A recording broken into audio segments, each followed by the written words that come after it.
Next up on the Cosmic News Network, First Contact with Joshua Pope.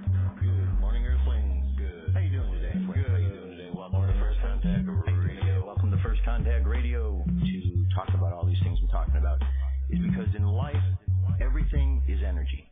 Every single thing that's out there. Yo, it's First Contact with Joshua Pope. He's the man on the mic, just in case you didn't know it. Covering news from all around the globe, from the weather and space to UFOs. We'll talk politics and make you open your eyes. Conspiracy theories and government lies. We'll dig it all up and try to find the proof. Cause the time to demand the truth. It's time. First Contact Radio. We have a live. First Contact Radio. We have a live. First Contact Radio. It's time to demand Contact the Radio. truth. Good morning, Earthlings. How you doing today? Welcome to First Contact Radio. I'm glad you could be here. Last week I had a few challenges, a few days off, little glitches with some technology, but I'm back today. I'm going to be here the whole week. That's the plan. And then, of course, this coming Saturday will be the first Saturday edition of First Contact Radio, and that's heard locally on KCAA AM 1050, as well as kcaaradio.com, or as usual, firstcontactradio.com. So all that good stuff is up ahead of us. Today, let's jump into what's going on. Today's the 24th of November. Thanksgiving is upon us. Today we're making a transition from a fire sign of Sagittarius to an earth sign of Capricorn. That transition takes place and finalizes itself at 10:31 a.m. And then over the course of the rest of the day, next thing we need to be looking at is an aspect that will be taking place later on this evening. Let me just make this a little easier to see right here. There's an aspect between Capricorn, the moon sign. This is a sextile, means there's a nice good vibe, good positive flow of energy between these two planets. So we got Capricorn, and then we have Neptune. And Neptune means looking at things in new perspective. And so that's what we're going to be able to, what we'll find ourselves in, looking at new perspectives in Capricorn matters, earthly things, physical things. Okay, let's look at the tree of life here to see where these fall. So we have our sun sign, which is Sagittarius. It's right here. So this whole month we have the angel of temperance, holding things up, angel of truth. And then the symbol, the moon sign we're going to today is right here, Capricorn, which is the devil. So we have the angel and we have the devil working together. So I brought these up here. This was the tarot card that comes up first. We have right here number Temperance, number 14. This is the card that represents the Sagittarius. So this is our sun sign. And our moon sign is the devil, Capricorn. Now, one of the things that's important to understand with this key and this particular idea is the idea of illusion. And we have to learn to look past illusion. There's things we can learn from what we're experiencing and what we're seeing, but we have to learn to take from it what's real and let go of it what isn't, what is illusionary. In this case, we have a star upside down above the character here. Character is color of earth, so it's an earthly character. There's the symbol up here, which normally a five-pointed star represents man, the head, two arms, two legs. When it's flipped this way, it's upside down. When it's upside down, the head's down here. What you're saying is any flash of lightning bolt or inspiration that comes from the outside doesn't hit in the spiritual centers first, but hits in the lower chakras first. I like to think of it as being ass backwards. And basically you're receiving the energy in from that lower chakra, and that's why the energy and the activities are all lower chakra activities. Flip it upside, or the right side up, and now you've got the energy coming through the higher channels. That's all. It's just perception, how we're receiving the energy. And these two characters here are the same two characters that we see when we look at Card of the Lovers. Same type of situation. Except here, things are much brighter, much cheerier. So, it was very important to notice the difference there, and the similarities as well. Now, here, these two characters think that they're chained. They think they have the horns on their head. They're buying into the whole illusion. Whereas, moving forward, the illusion is gone. They're free. And that's what we're taught, to look past the illusion. Okay? So, the keys are the grotesque and terrible aspect attributed to mirth. The devil is the horrible character of exoteric dogmaticism, which is so ridiculous to an enlightened person, but deeper than that figure represents the delusion of outward appearance. Key 15 is the opposite of 6, hence it shows what happens to us when we fail to use our faculty of discrimination. The ancients declared that the devil is God inverted. This refers to the conception of matter as opposed to spirit, though the truth is that they are both aspects of the one thing, as is so graphically symbolized by the interlaced black and white triangles familiar to every student of occultism. The black background is a symbol of darkness and ignorance. The inverted pentagram on the brow of the devil symbolizes mental inversion, since it is the sign of man in reverse position. Thus it symbolizes falsehood and delusion. The symbol at the navel of the devil is that of Mercury. The pedestal upon which he sits is a half cube, symbolizing an imperfect understanding of the physical world, which is represented by a cube. The two figures are personifications of the self-conscious and the subconscious minds. And their horns and their hooves indicate the delusion bestializes human consciousness. The chain which holds them to the block of delusion represents bondage, which is attributed to key 15. Okay?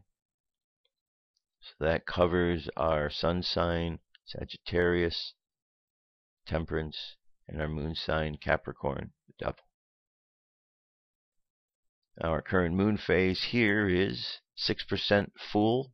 It's a waxing moon, so it means we're going upward, wax on or wax up, wane down. So we're heading towards the full moon. With the waxing moon still thin, some plan some deep sky observing while the evenings are still dark. Around the spilling water bucket of Aquarius are the Helix Nebula, the R Aquaria Nebula, a little-known global cluster, and some galaxies in the 11th and 12th magnitude range, as told in depth by Sue French in the Deep Sky Wonders column.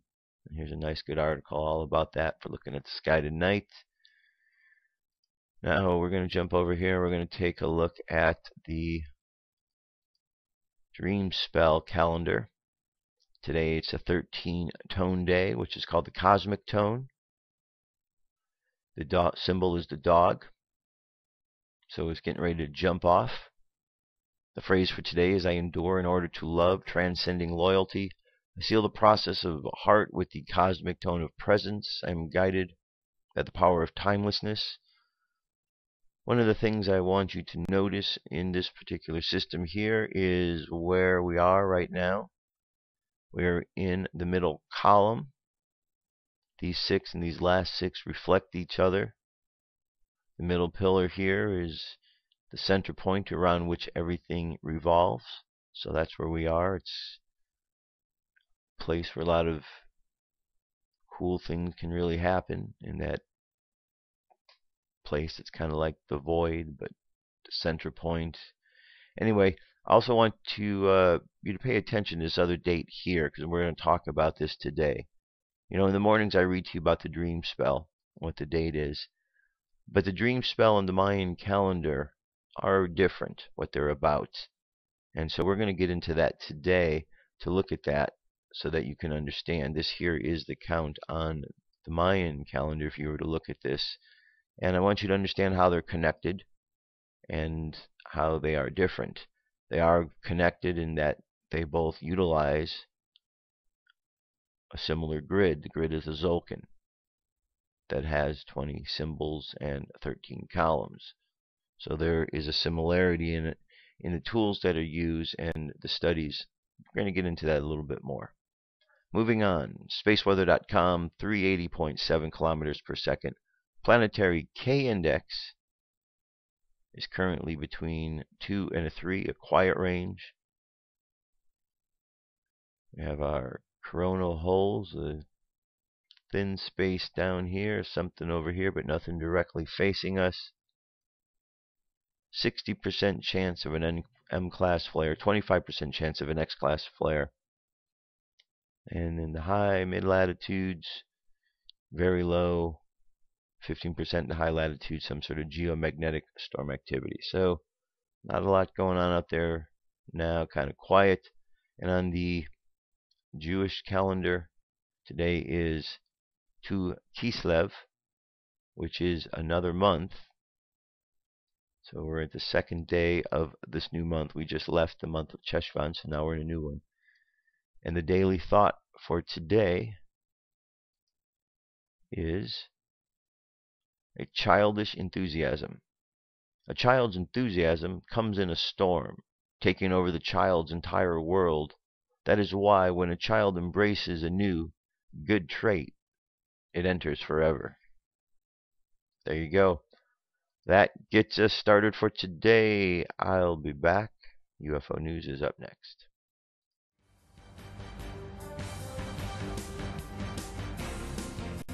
This is the UFO News with Joshua Poet.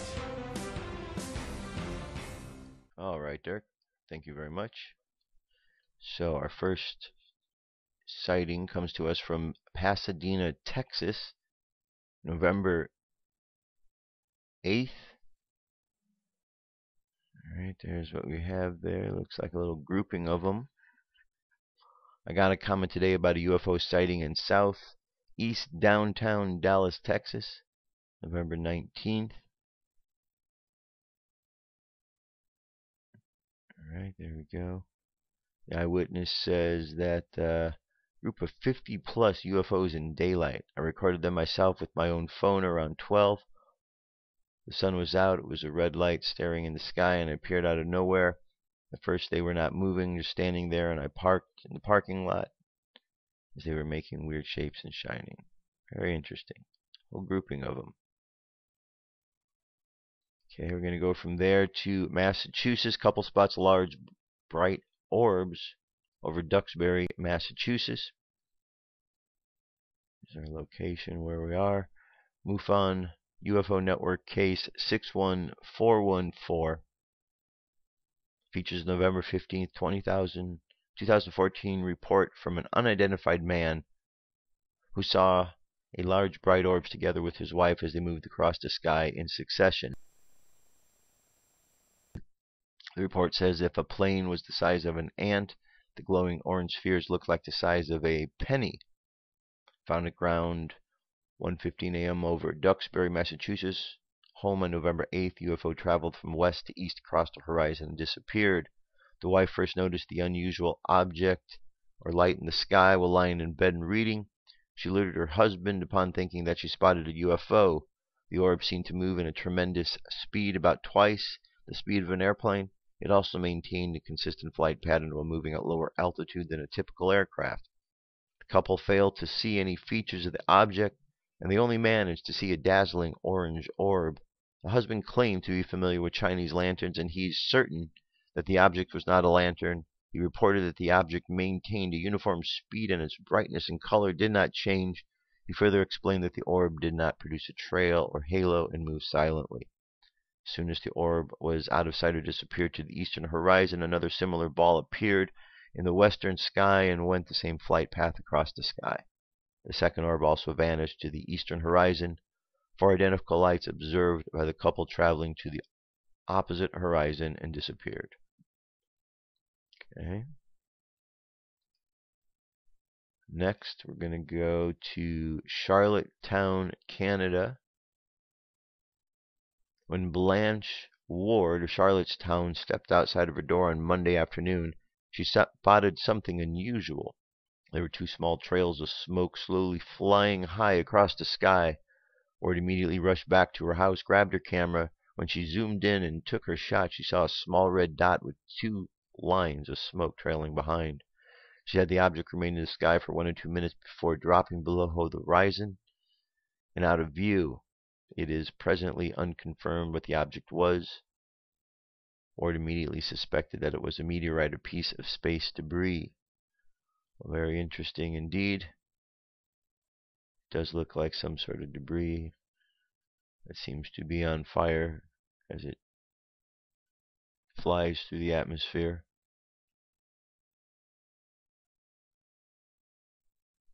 Alright, let's move on from there.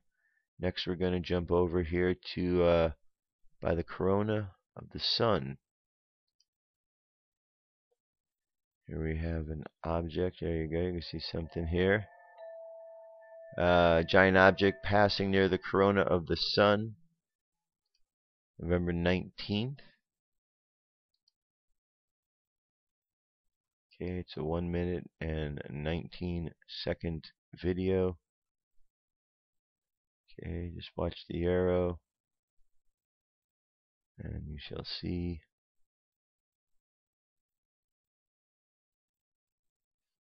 Okay, and watch the area.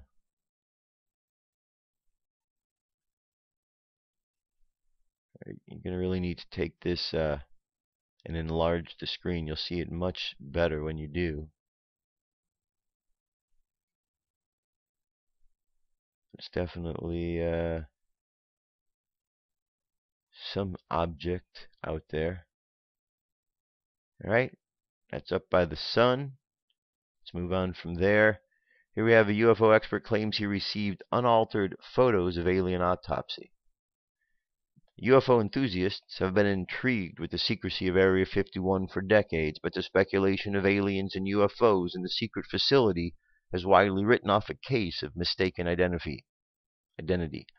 UFO expert Tom Carey says stories of aliens at Area 51 are true, as he received the original chromochrome slides of aliens that look like an insect. The slides were apparently taken after an autopsy of an alien which was performed by the U.S. government in 1947.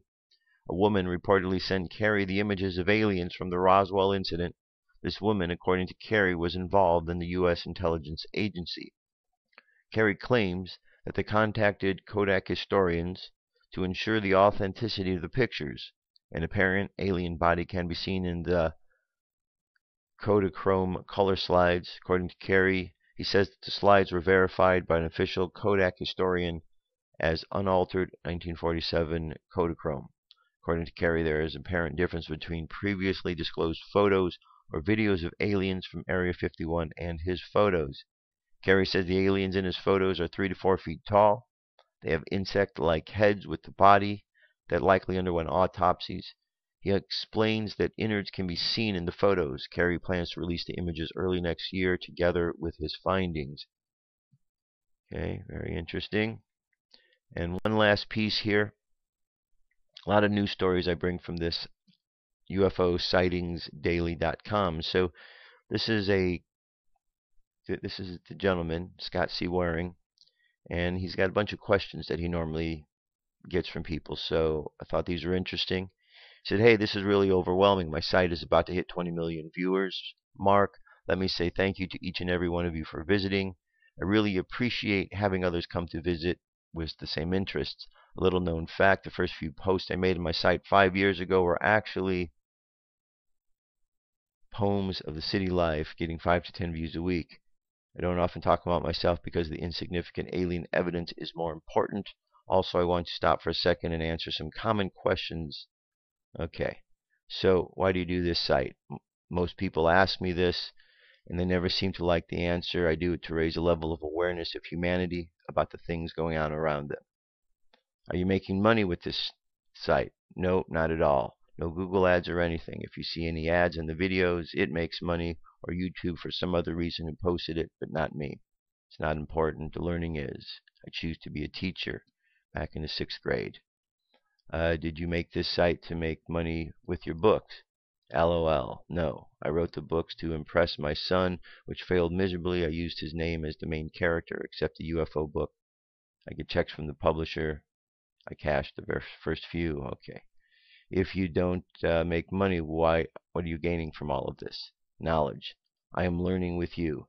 Every year of posts makes me better and better at understanding aliens. I'm trying to find the faces of most alien species out there so we can know them, even if they hide from us. Also, I may catch the ear of an alien out there who may see posts on the internet.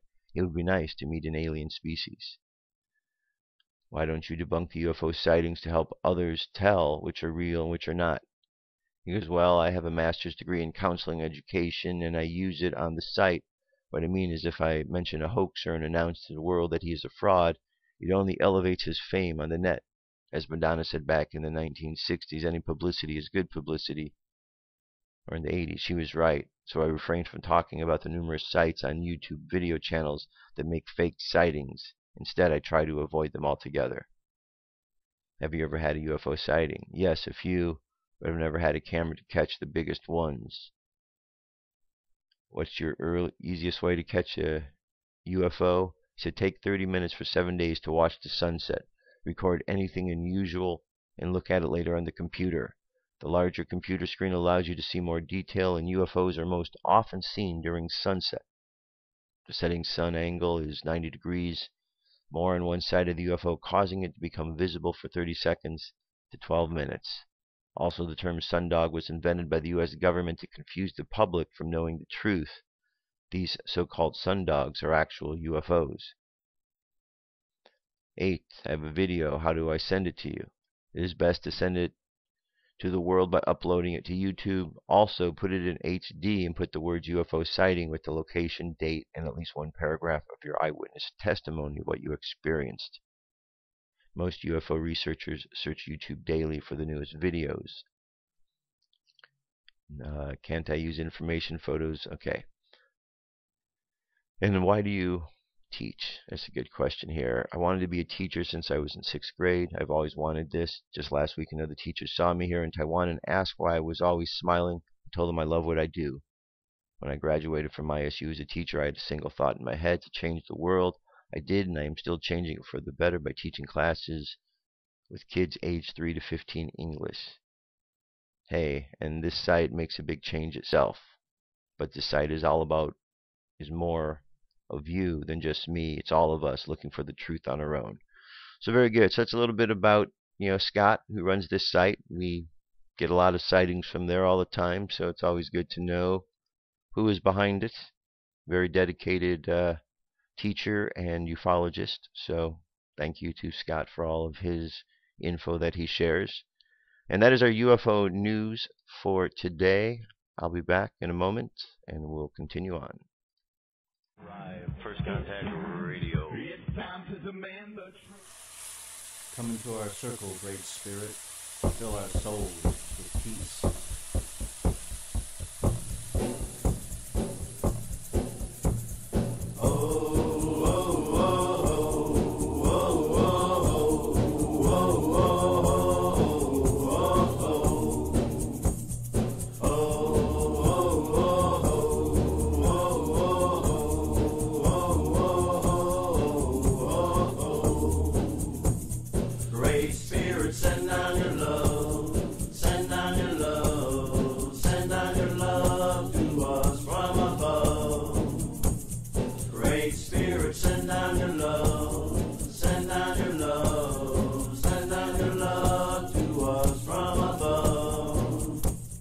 Okay, let us continue on. So this Saturday, I'm really excited about the new day we're adding on. Saturdays are going to be a show that's going to be done locally on AM radio, AM 1050 KCAA, and be able to be heard globally at kcaaradio.com or also at firstcontactradio.com.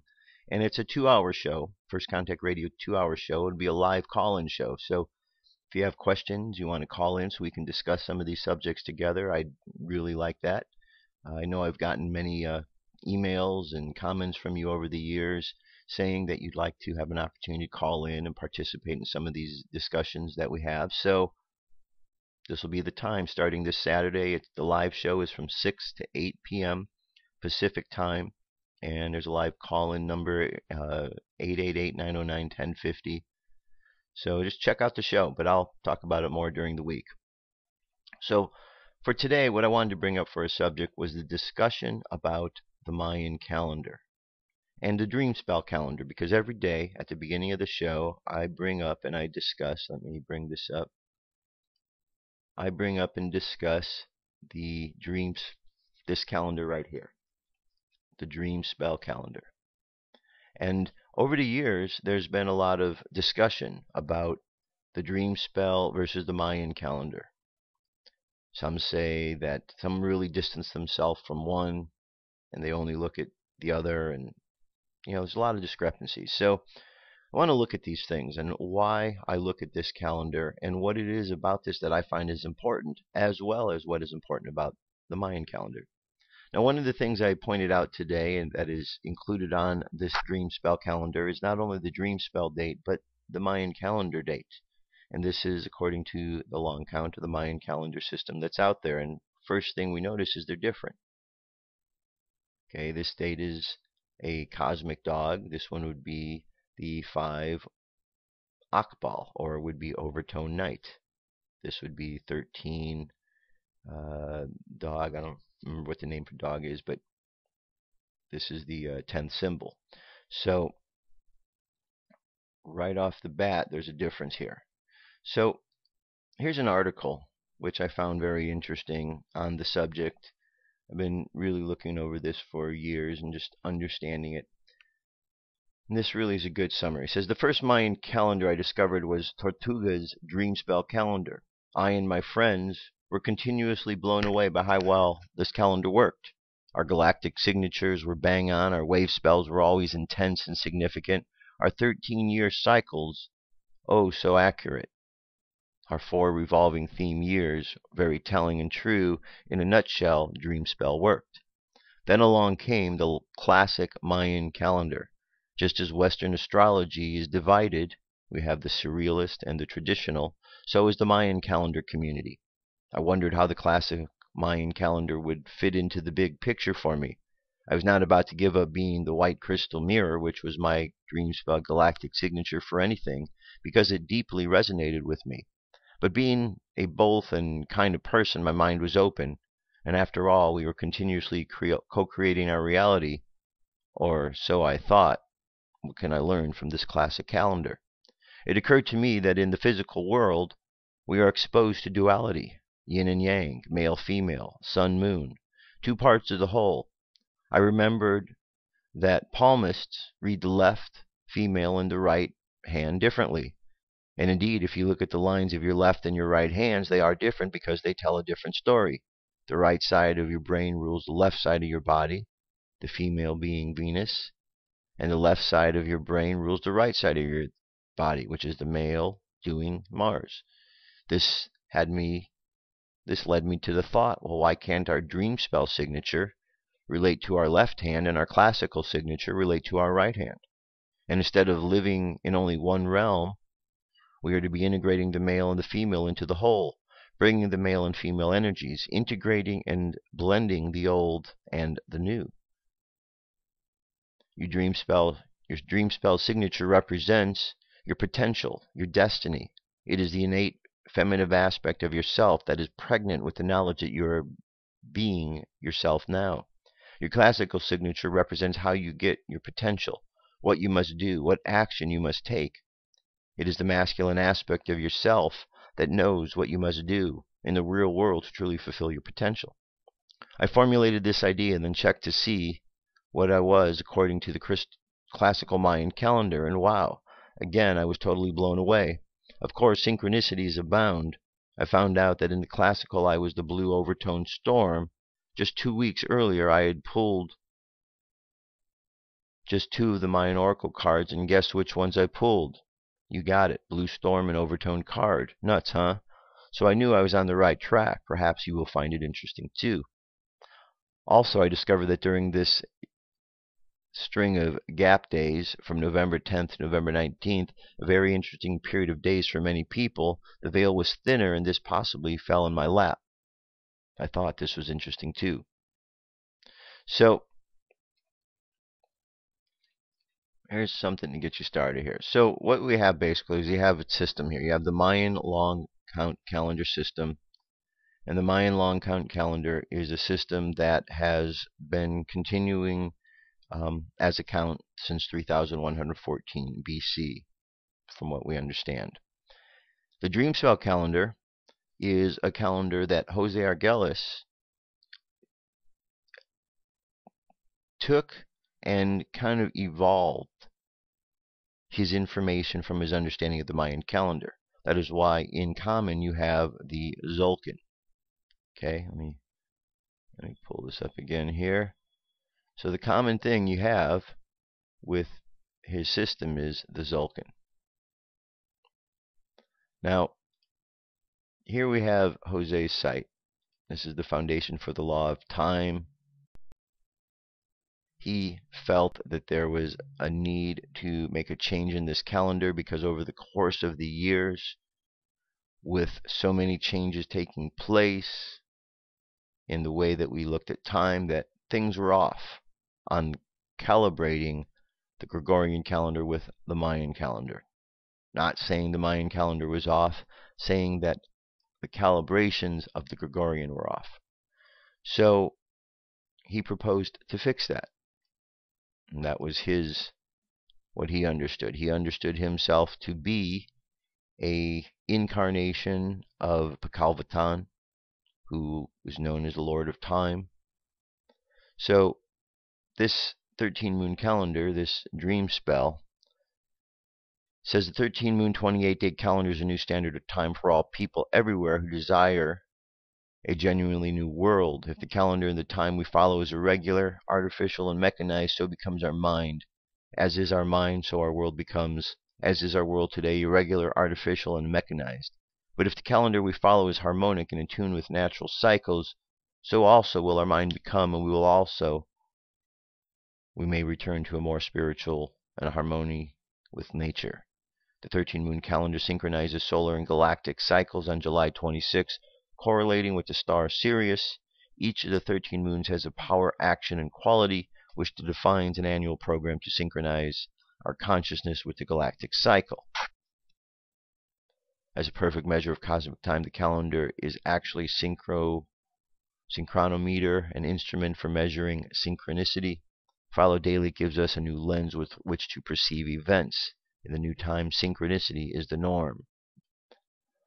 Okay, so you can go through, and there's a lot to read about Jose and his calendar, and what he understands it to be. Let's see if we can find anything here. The law of time is a universal law and principle. It states that time is the universal factor of synchronization. The law of time distinguishes between natural timing frequency that governs the universal order and the artificial timing frequency which sets modern civilization apart from the rest of its environment, the biosphere. Now you can go, and there's also some articles that I've put here to look at that. This Carl Kaliman, who seems to be opposed over the years to Jose and his theories. So you have his point of view on why and what the dream spell is about, and some other researchers. Okay, so I wanted to put that there so you can check that out. And then, of course, we have these calculators here. This is one of them I use every day, starroot.com, where we could put in our day or time and find out what our galactic signature is according to the dream spell. But then here's an actual Mayan calendar calculator that calculates not according to the dream spell, but to the actual Mayan date. Okay. See today in the Tzolk'in 5 Akbal, which is the same as the 5 is the overtone. and Akbal is the night. So one of the things that is different with the dream spell is all of these numbers, 1 through 13, have been given a factor, a value. Magnetic, lunar, activation, overtone, so a little more description. And the last again is another, it's called the Mayan calendar portal, where it's going to give you dates in the classic. So where does this leave us? Well, I think it leaves us in a good place. Part of what we need to do with life is we need to be able to understand, to look at the information that's available to us and find a way to understand it. Find a way to look past what we don't know. And by going to places like this, these sites, and beginning to understand some of these concepts, we start to read and understand a little bit more. See, the Mayans charted the cycles of time. And now the dream spell explores that time even further. And it applies the different principles of science. I think that we should look at both the Mayan calendar time and the dream spell time to see how we can understand what's going on. So let's take a look at this here. Right now, according to these, we have Cosmic Dog, and let's see where the differences are. Here's where today is, right here. Whereas the other one, which is the night, is right here. So here's the difference. This is where the Mayan calendar count is. This is where the dream spell count is. In between represents the difference of time that Jose, in coming up with this calendar system, felt that we were off over the course of the years. Not that the system was off, but the correlation to our calendar system is off. And again, you need to take it for what you will. Over the years, I personally have found that the dream spell is something that I very much synchronize with and associate with. And so that is why I've continued to study it. And I've studied the work of Jose over the years. He's written a number of really good books. Time in the Technosphere is one of them. The Mayan Factor.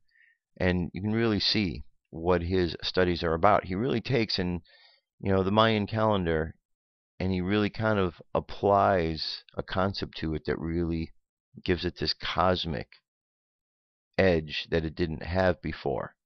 So it really isn't the Mayan calendar, because the Mayan calendar was its own system of understanding based on the perspective of being here at Earth looking up. Whereas what Jose is bringing to it is something a bit different, bringing a multi-dimensional. And that's what I find here.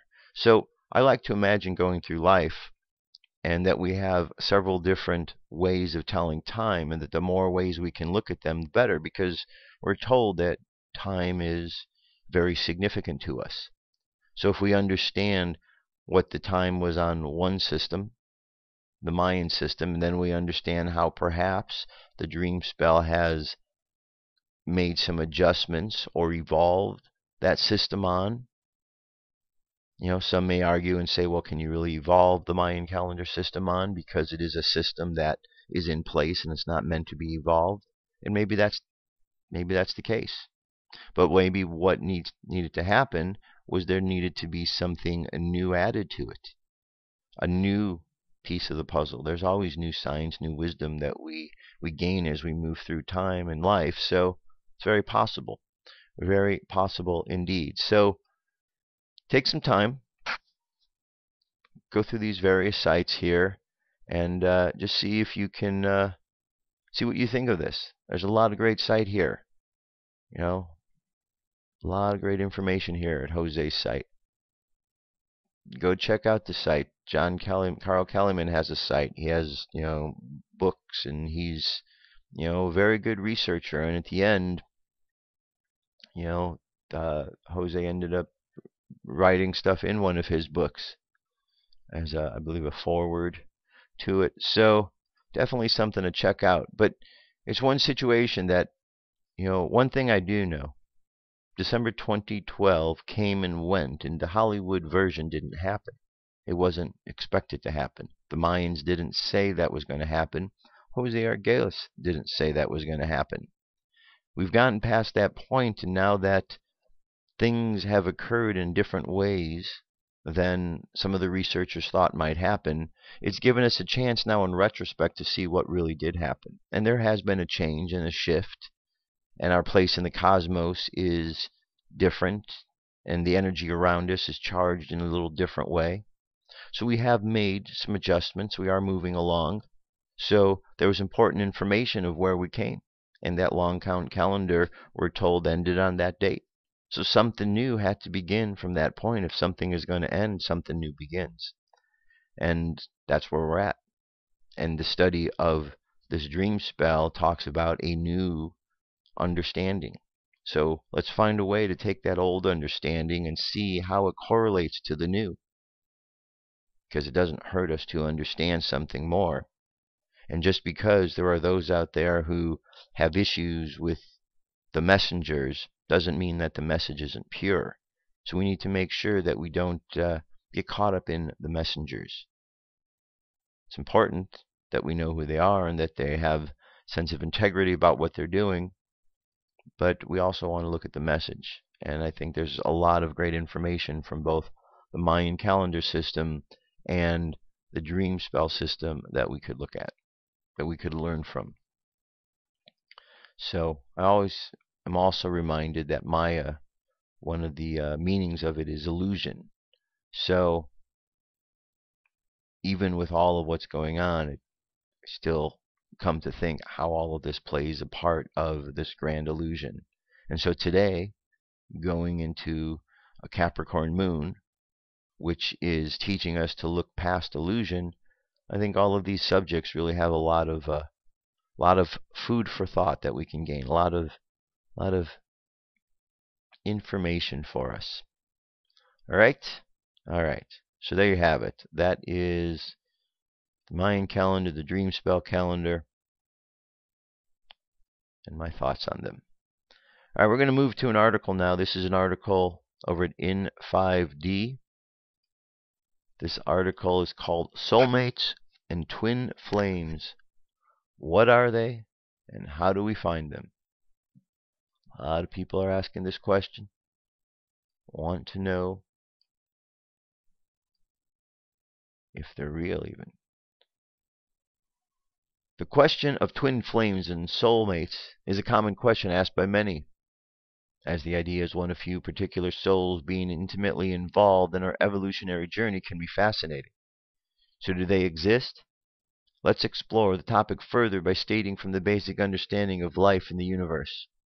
We live in a universe that is all one. This means that the same energy, the united consciousness, is projecting itself forward as you. It is also projecting itself forward as your boyfriend or girlfriend, your dog, and your fridge. So to say that one thing or expression in the universe is the most important thing is a misunderstanding, because ultimately it is all one thing. You are everything in existence, so at the highest level of existence, everything is your soulmate. The individuality that we are experiencing, in essence, is an illusion created for the purpose of expansion. So when we discuss the idea of twin flames, we have to be talking from a different dimensional perspective than the ultimate universal truth, closer to a physical perspective that recognizes the individuality as a subjective truth. When most speak about twin flame or soulmate, they are referring to the two halves of the same soul. The theory suggests that in the beginning of time we were created as a perfect soul which split into two halves. One of these halves contained the female energy and the other comprised the male energy. The theory is that the two halves would be incarnated into human form to live, experience, and expand until the day that the two experientially rich halves would meet again to ascend back to source. However, this theory is flawed in that it attributes physical characteristics to a formless soul. A soul cannot truly be split into two because it is not a physical clump of energy. In reality, a soul is merely a stream of consciousness. Let's imagine God, Source, or the Oneness as an infinite ocean. All water comes from this ocean, hence rivers and streams are a projection of this ocean, taking on different forms or following different paths. Even the creeks and the ponds come from the ocean water. A soul family is likened to a branch of rivers and streams as they follow and feed into one another, eventually leading back into the ocean or source. The individual souls are the smallest creeks, which are projected forth from the rivers.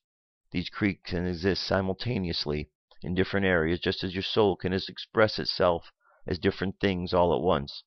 Ultimately, these are the projections which lead back to the ocean or the source. But let's say that you encountered a creek or a stream which was intrinsically connected to you. You would feel a sense of connection more than to other things because you are both connected to the same path back to the ocean or source.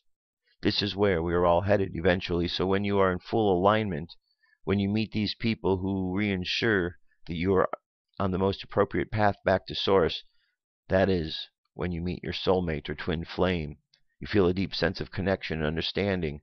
It's because that person is the most familiar thing to you along that path because of the ultimate truth. Many of us did intend to unite with another aspect of the same soul before we came into physicality. We chose our gender based on what will serve our expansion the most in a specific life because so many of us come into the reality with the intention of experiencing oneness on a physical level. Quite often, we split into polar aspects so that we can experience the unification of these two genders. I speak of gender not in the sense of boy and girl, but more in the energetic terms, meaning the balancing and harmonizing of polar energies. When the splitting of the soul aspects, there is an experience of loneliness and separation which gives rise to the desire to connect and return home. This is why we feel so satisfied by meeting our other soul aspect. We will continue to play out this journey of soul meetings to experience the feelings of separation until we decide it no longer serves our expansion. That being said, if you are not in alignment with your soul path, you are most likely will not meet your soulmate, or if you do, you will most likely clash. This because if you are in the vibration of resistance, the two soulmates see each other in a state of disconnect, and so you're going against the current of the stream of consciousness, and there will be friction. So how do you know that you've met your twin flame or soul flame or soulmate? Here are some common signs. You had dreams or visions of this person before meeting them in this lifetime. Meeting your partner felt like coming home to a familiar, long-lost energy. After meeting, you had memories with the person not part of the current life experience. Your partner mirrors your own issues, concerns, and imbalances, yet you also complement each other's skill sets, talents, and capabilities.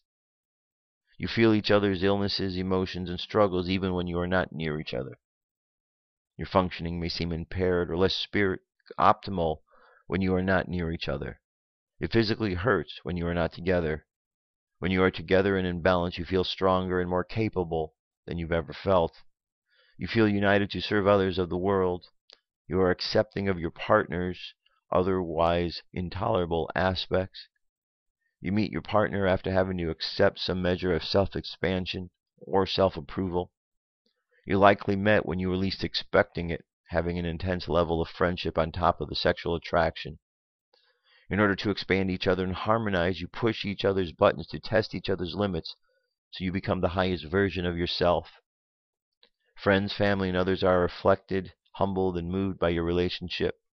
And the more time you and your twin flame spend with each other, the more rapidly you open to the higher consciousness. To meet your soulmate, you must be in a positive alignment with your soul path.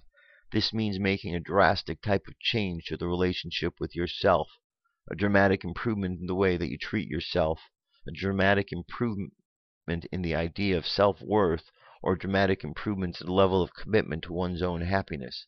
It requires a high amount of self-acceptance than normal. Only then will the soulmate or twin flame be able to come into your own experience. It's important to remember not on the basis of your life, not to base your life around trying to meet a soulmate. This implies that you think of yourself not being complete, which translates into a judgment of the self. Spiritual people are often trying to become the best versions of themselves, which in a sense is not a bad thing, but it is crucial to ensure that the self-improvement isn't coming from a place of self-judgment. Start by accepting everything about you right now. Pretend that every flaw is there for good. If you can fully embrace and accept yourself for who you truly are right now, then you are on your way to meeting your twin flame. All right, there you go. That was a good article. An article from In5D.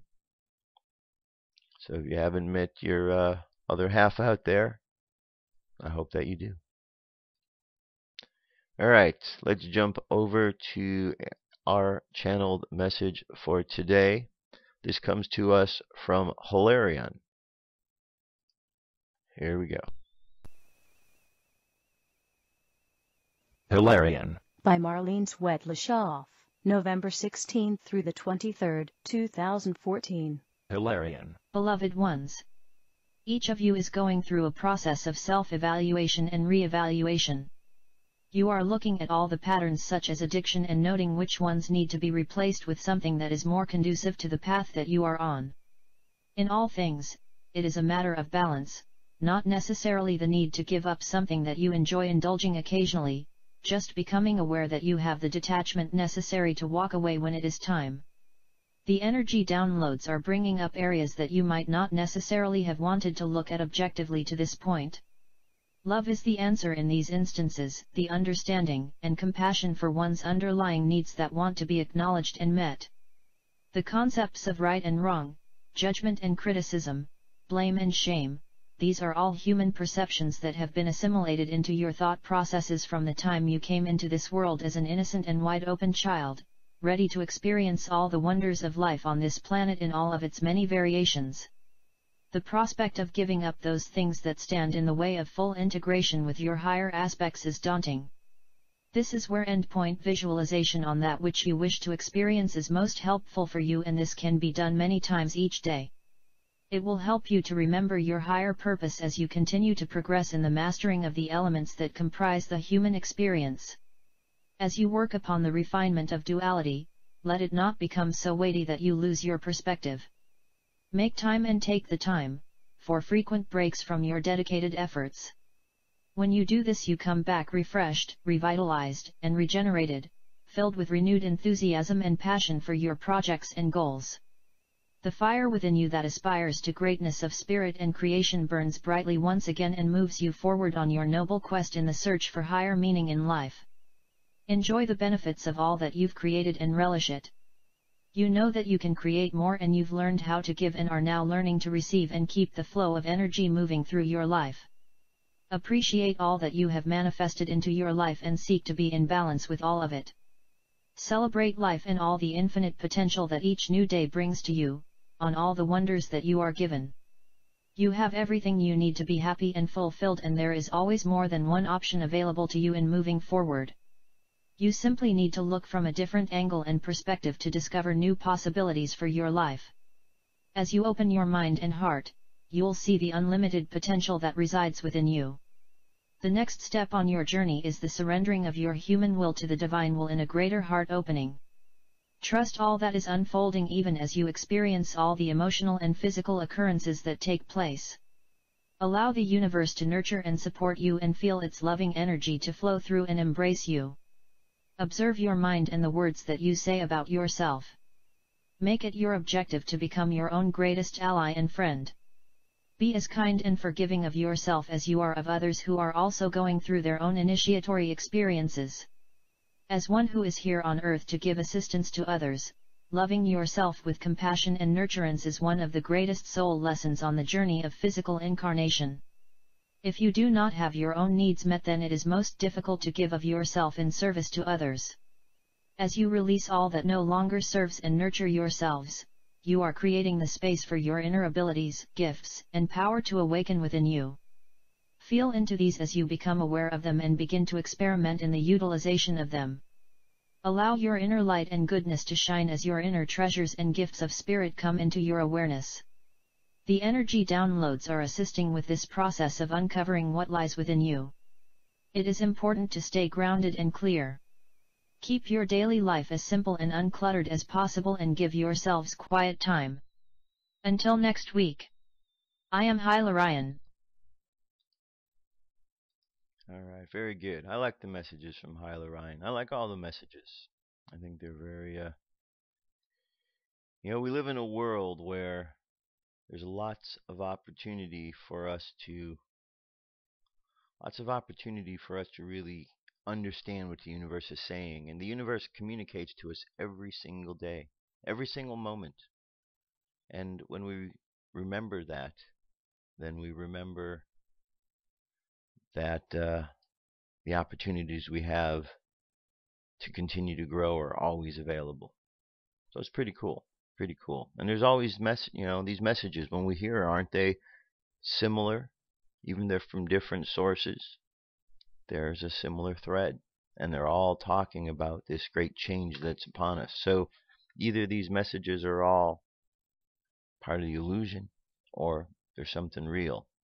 And I think what we have to do is we all have to learn to look at such things and then use our sense of discernment to decide what is real and what isn't. That's it. All right, so let's get to our message or our meditation for today. So close your eyes. Take a deep breath. And exhale. Take another deep breath. And exhale again. And another deep breath. And exhale. Now, I want you to imagine yourself walking down a path. And as you're walking down that path, enjoying life, you see the subtle changes in the energy all around you. And you notice that some of the energies are more visible and solid than others. And so as you look at these different images all around you, you see that some fade away into nothingness, for they are simply an illusion. And as you learn to look at the things that are illusions, and learn to decide and decipher the difference between that and what is real, you find yourself with a great new strength. And so as you walk through life, you're able to look and see what is real and see what is an illusion, so you can look past it. And you imagine yourself walking through life, seeing past the illusions that are in your way. And as you do, you realize the things that have held you back have simply been the things by your own perception. And so you take time to stop and give thanks to the universe for showing you the way.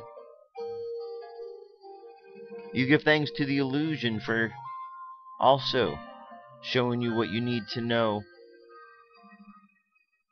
For we must see the illusion to be able to see past it. And we understand how all things are intertwined, and how all things lead us to the same understanding. So we move through life understanding that there are many messengers in the world, now and throughout time. And though we may not understand the messengers, we look past who they are to the messages that they brought to help understand the deeper wisdom.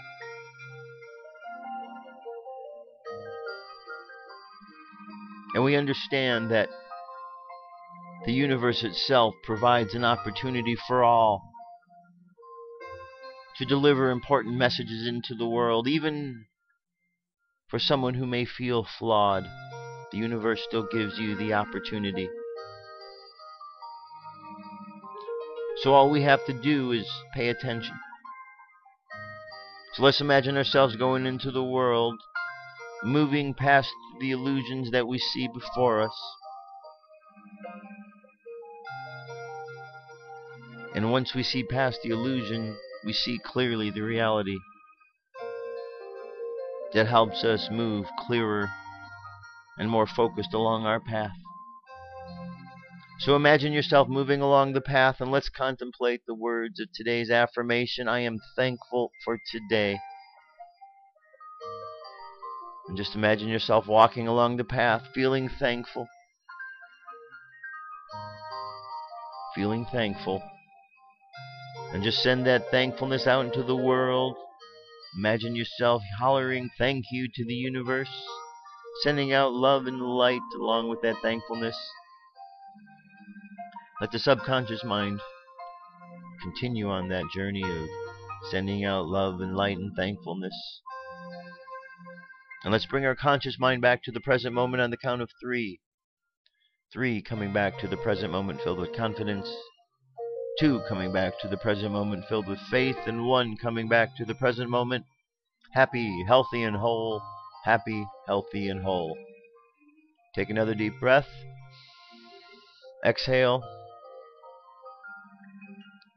And open your eyes. That's it, my friends. That's our show for today. Thank you very much. I'll be here tomorrow. Have an awesome day. Love you. Keep loving each other. Talk to you soon. Peace. I'm out of here.